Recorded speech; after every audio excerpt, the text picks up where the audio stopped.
Hi guys, I am Sam back with the new video. Welcome to my channel Bulls Empire. तो guys आज हम discuss करेंगे दो stocks के बारे में, बट उससे पहले डिस्क्लेमर है कि ये कोई बाय सेल की रिकमेंडेशन नहीं है. It's only for the informational purpose. और सेकंड थिंग, इसमें मेरी या मेरे क्लाइंट्स की पोजीशन हो सकती है गाइज. तो बिफोर इन्वेस्टिंग आप अपनी खुद की रिसर्च जरूर कीजिए. Let's start the video guys. तो गाइज कंपनी का नाम है मैंगलोर केमिकल्स एंड ये मैंने ऑलरेडी अपने क्लाइंट्स को रेकमेंड किया हुआ है 100 रुपीज़ पे. तो इसमें देखते हैं कि रीज़न क्या है इसको बाय करने का. तो गाइज आप देख सकते हैं, अगर हम एक इसके लाइफ टाइम हाई पे एक ट्रेंड लाइन बनाए तो आप देख सकते हैं 105 का इसका ऑलमोस्ट प्रीवियस हाई था, लाइफ टाइम हाई. और जब ये यहाँ था इसने इस लाइन का ब्रेकआउट दिया था 100 रुपीज़ पे, तब मैंने अपने क्लाइंट्स को ये रेकमेंड किया था बेसिकली पिछले वीकेंड पे. तो फ्राइडे को ये 100 पे क्लोज़ हुआ था. Let's check it out. तो ये 6 अप्रैल यहाँ पे क्लोज़ हुआ था. तो आई गेस 6 अप्रैल और समथिंग लाइक दैट. बस मैंने 100 पे ये रेकमेंड किया था और मैंने उनको बोला था कि चाहे इसी प्राइस पे उठा लो और चाहे 105 के ऊपर उठा लो. तो गाइज इसने फ्राइडे ब्रेकआउट दिया है, अपना प्रीवियस हाई ब्रेक किया है. तो मेरे क्लाइंट्स के पास ऑलरेडी पोजीशन होल्ड पे होगी, क्योंकि मैंने 125 का टारगेट उनको दिया था.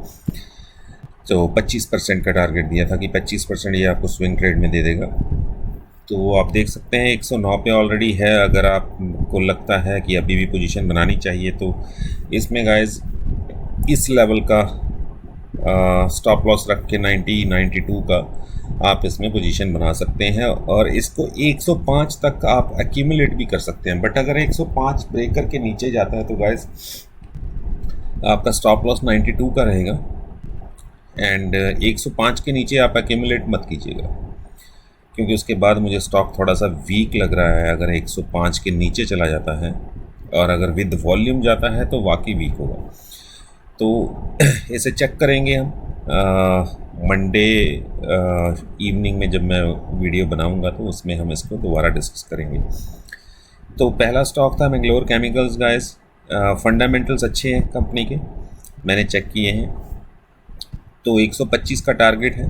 अगर आपको लगता है कि आप 15% की मूव लेने के लिए या स्विंग लेने के लिए आप इसमें पोजीशन बनाना चाहते हैं तो 110 से 105 तक इसका एंट्री जोन रहेगा एंड आप इसमें पोजीशन बना सकते हैं. और दूसरा स्टॉक है गाइस, वो एक NBFC है, अरमान फाइनेंशियल. तो गाइस ये इसका लॉन्ग टर्म चार्ट है. आप देख सकते हैं कि इसने कोशिश की है ब्रेकआउट देने की और दिया भी था, बट अगर हम इसका इंट्राडे चार्ट देखें तो आई गेस लास्ट मोमेंट में इसमें एक सेलिंग आई. तो ये अप्रॉक्सीमेटली अपने डे हाई से 1180 से वापस ये 1120 के आसपास आ गया. अगर हम इसको डेली चार्ट पे देखें तो गाइस डेली चार्ट पे तो इसका ब्रेकआउट है, क्योंकि ये बन रहा है इसका ब्रेकआउट लेवल जो कि 1100 का था और ये अभी भी अपने ब्रेकआउट लेवल से ऊपर है. तो बट अगर हम इसको मंथली चार्ट पे देखते हैं तो आप देखेंगे कि इसका प्रीवियस जो हाई था वो भी 1121 का था. तो इसने क्लोजिंग वहीं पे दी है. 1180 से एक सेलिंग आई और ये इसको इसके प्रीवियस हाई के ऊपर ले आई, मतलब जो ब्रेकआउट दिया था उस प्रॉफिट बुकिंग की वजह से. या ऊपर एक सप्लाई जोन है जहाँ पे अच्छी खासी सप्लाई आई और ये वापस 1120 पे आ गया. तो गाइस इस पे नज़र रखिएगा. अगर ये दोबारा ऊपर की तरफ जाता है, जो कि मुझे लगता है कि अगर ये 1120 के नीचे नहीं जाता है तो इसका जो नेक्स्ट टारगेट होगा गाइस 1300 का होगा. ठीक है. और अगर आप पोजीशन बनाते हैं तो आप स्टॉप लॉस गाइस अप्रॉक्सीमेटली आपका 1050 का रहेगा. तो 1050 का स्टॉप लॉस लेके, यानी 70 पॉइंट का स्टॉप लॉस और यहाँ से 180 पॉइंट का टारगेट. तो रिस्क रिवॉर्ड रेशो आपका अप्रॉक्सीमेटली 1:2 का बन जाता है।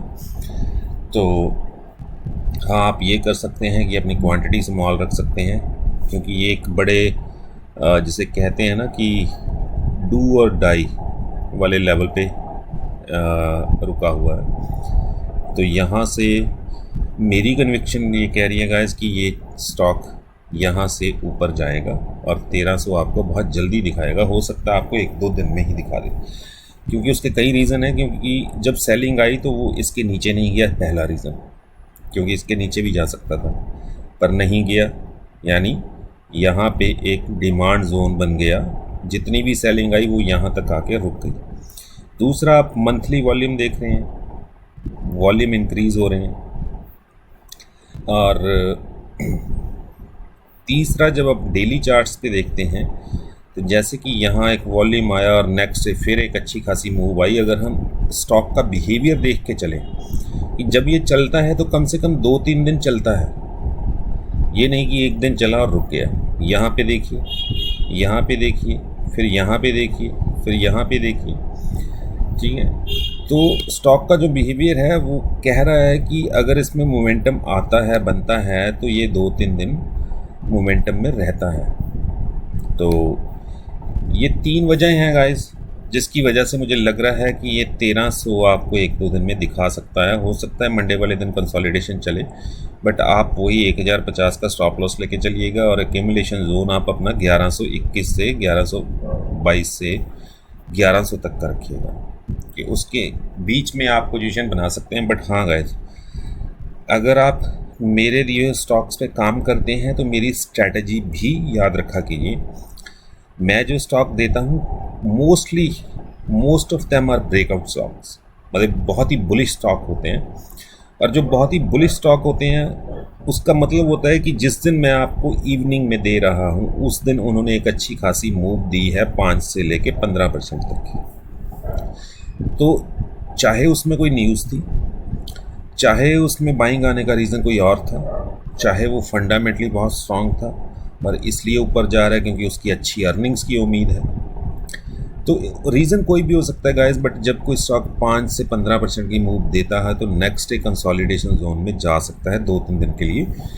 तो जब भी वो ओपन हो 9:15 पे, सबसे पहले आपने क्या देखना है, ओपन इक्वल टू हाई तो नहीं है। अगर ओपन इक्वल टू हाई है तो स्टे अवे, वेट कीजिए कि वो नीचे कहाँ तक जाता है, वेट कीजिए उसमें वॉल्यूम क्या आ रहे हैं, वेट की देखिए उसमें कौन सी कैंडल स्टिक बन रही है। अगर वो एक छोटी सी रेड कैंडल है तो वो सिर्फ प्रॉफिट बुकिंग एंड कंसोलिडेशन है। अगर एक बड़ी सी रेड कैंडल बन जाती है तो इसका मतलब है कि स्टॉक ऊपर जाने को, उससे ऊपर जाने को तैयार नहीं है, क्योंकि ऊपर सप्लाई जोन है। जो लोग लेके बैठे हुए हैं स्टॉक को, वो जैसे ही प्राइस ऊपर जाता है वहाँ पे वो सेलिंग प्रेशर क्रिएट कर देते हैं। तो इसलिए स्टॉक ऊपर नहीं जा रहा। तो ये कुछ चीज़ें देखने वाली होती हैं, ये ज़रूर देखा कीजिए।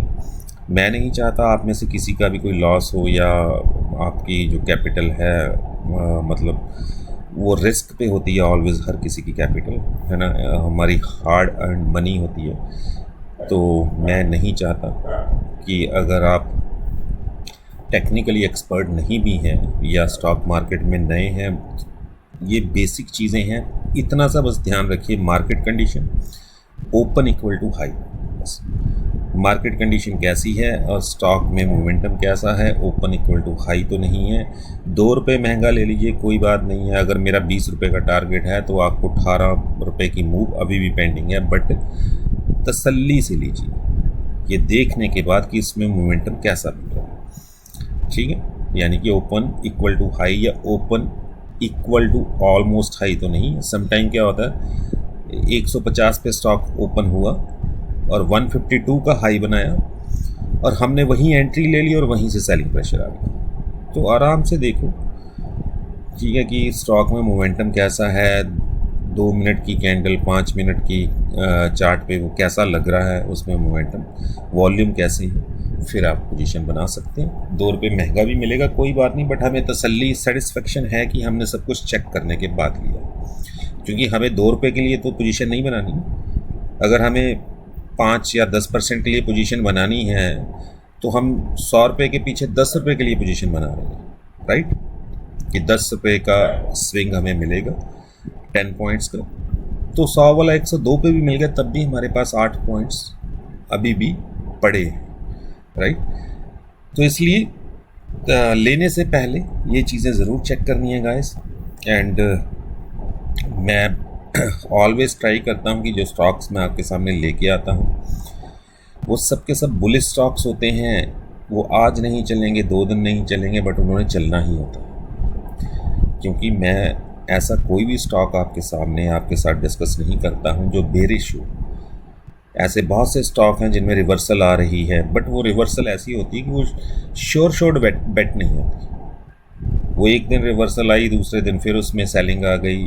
तो मैं इसलिए जो बेरिश स्टॉक होते हैं मैं उनमें पोजीशन बनानी पसंद ही नहीं करता अनटिल मैं बहुत श्योर हूँ। जैसे कि जुबिलेंट फूड, हिंदुस्तान यूनिलीवर। देखिए हिंदुस्तान यूनिलीवर मार्केट गिर रही है, वो रुक नहीं रहा, 2200 के करीब आ गया और मेरे ख्याल 2200 लगा भी दिया उसने। और मैंने 1950 पे रिकमेंड करना शुरू किया था कि मुझे ये स्टॉक अच्छा लग रहा है और 1900 का स्टॉप लॉस लगा के इसमें बाइंग करनी चाहिए। फिर मैंने आपको ये भी समझाया था कि जिस दिन ये इस बॉक्स से बाहर निकल गया उस दिन चुपचाप बैठ जाना पोजीशन बना के, फिर ये रुकने वाला नहीं है। तो अगर आपने 2100 पे भी पोजीशन बनाई होगी तो देखिए इसने 2193 का हाई बनाया 3-4 दिनों में।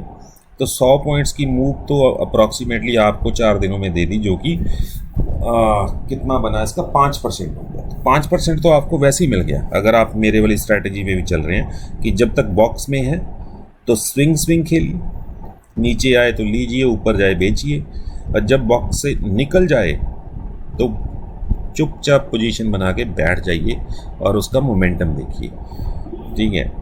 तो अगर आपने इसमें पोजीशन बनाई होगी मेरे कहने के बाद तो आप अच्छे खासे प्रॉफिट में होंगे गाइस। बाकी just to let you know कि एक क्लाइंट ने 30,000 स्टॉक्स लिए थे इसके। कितने में दिलवाए थे?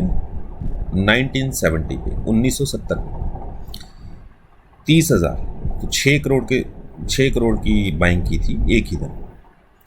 तो गैस 6 करोड़ की बाइंग की, 1970 पे लेके बैठ गए और 2170 से ऊपर हो गया। तो आई गेस उसको 70 लाख बन रहा है पिछले, आप लगा लीजिए 7-8 दिनों में। तो 70 लाख का प्रॉफिट उसका हो चुका है, ठीक है। But still we are holding the position कि रहने दीजिए, अभी नहीं बेचना इसको, ठीक है गाइस।